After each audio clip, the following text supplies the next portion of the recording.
Savez-vous si vos proches sont pour ou contre le don d'organes post-mortem?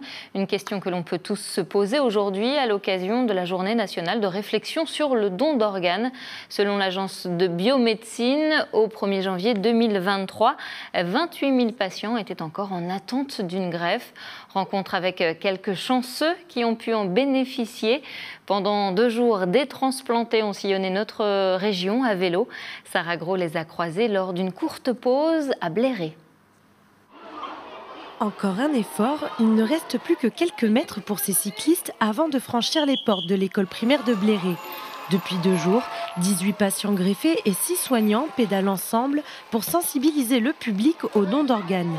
Objectif atteint ce matin au cours d'un pique-nique avec les élèves de CM1. Ça peut permettre pas une nouvelle vie, mais ça peut leur rendre un organe qu'ils avaient perdu.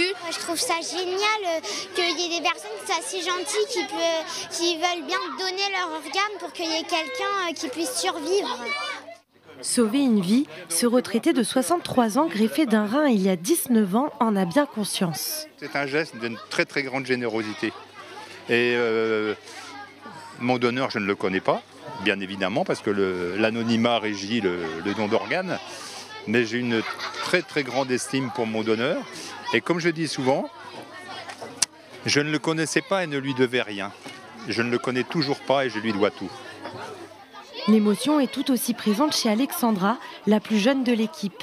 Il y a à peine 8 mois, cette danseuse professionnelle de 36 ans a reçu un nouveau cœur. Avant cette greffe, elle était bien loin d'être informée sur le don d'organes.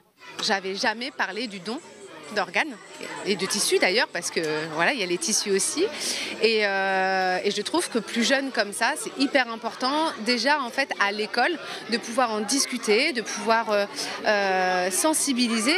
Plus qu'une mobilisation, du côté des soignants, c'est aussi un véritable moment de partage. Pour nous, ça a été très très chouette de rouler avec ces personnes greffées parce qu'on n'a pas souvent l'occasion de rencontrer et de montrer qu'ils sont vraiment en pleine forme, qui vont bien, qui respirent la joie de vivre. Et donc ça a été souvent des très très belles rencontres et on est très très heureux d'avoir organisé et participé à cette manifestation.